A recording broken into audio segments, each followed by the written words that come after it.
Hello everybody.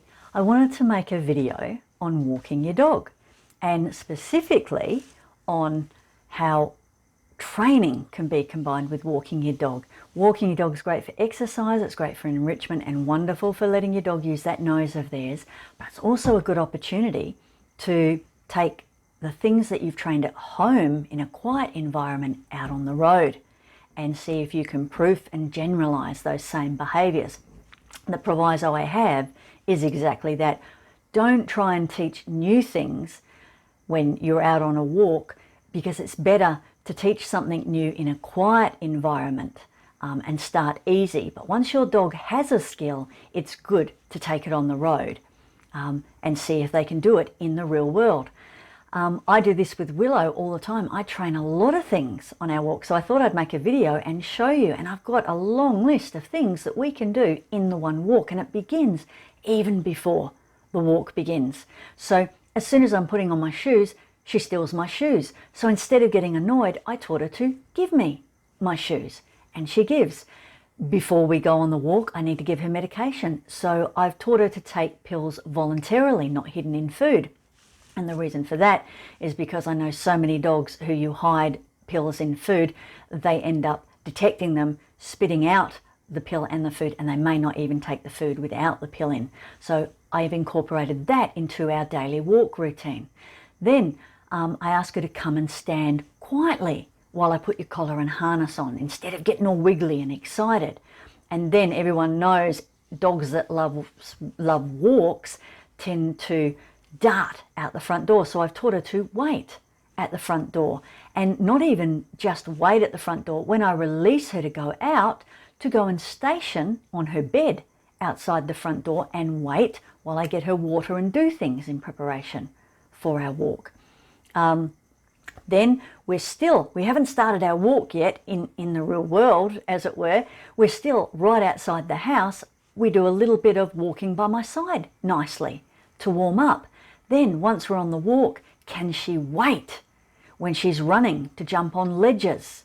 Or can she wait when I've called her to me? Can she stop as soon as I say wait? On her way to me, can she wait at curves and then be released to come? So I use the release cue that we have okay a lot.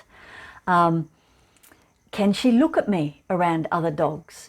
Can she come? I practice recall a lot on our walks. So when she sees dogs, can she come back? When she sees interesting men with walking sticks, can she come back? When she sees birds, can she come back instead of chasing them? At the end of the walk, I even try the recall. She's running home to get a drink. That's why I fill up her water at the beginning. I know she wants a drink at the end of a walk. When she's running home, can she turn on a dime and come back to me? And then in the middle of a drink, which is really hard, can she stop drinking and come to me? And I give her a treat for coming, and then also cleverly use the water as part of the reinforcement. She knows if she comes, she gets a treat and she gets released back to have what she wanted in the first place. So it's a win-win. During the walk, I also practice up and off. How many times? Is that handy? Up onto the bed, up onto a couch, up into the car, and then off the bed, off the couch, off the car. So if I see logs or rocks on our walk, I use these as opportunities to train that to a really high level. And it's also good getting a fearful dog used to novel things. And I go one step further in playgrounds. If I see wobbly equipment, I will go up and off those wobbly things to give her confidence. So I hope that gives you some ideas on what you might like to incorporate into your walks. That list was by no means exhaustive, and you might come up with some others that are more applicable to your situation. So I hope that helps you. Here it is. My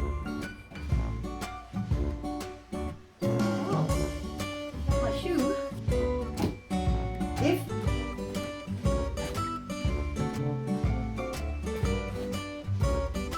yes.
Here.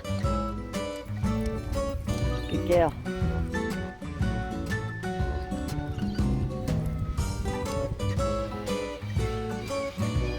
Here.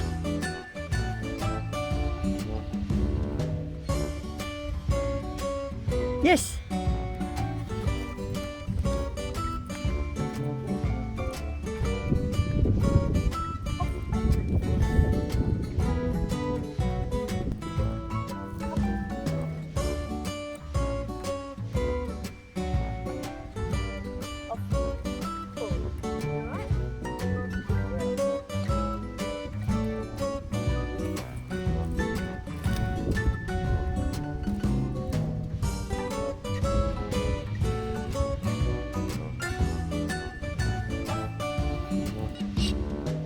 Yes.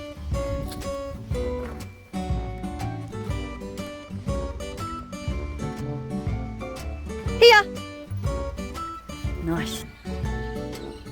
Here. Here. Willow, wait. Okay, go home.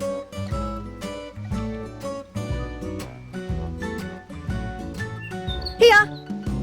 Yes. Good girl. Okay, go have a drink.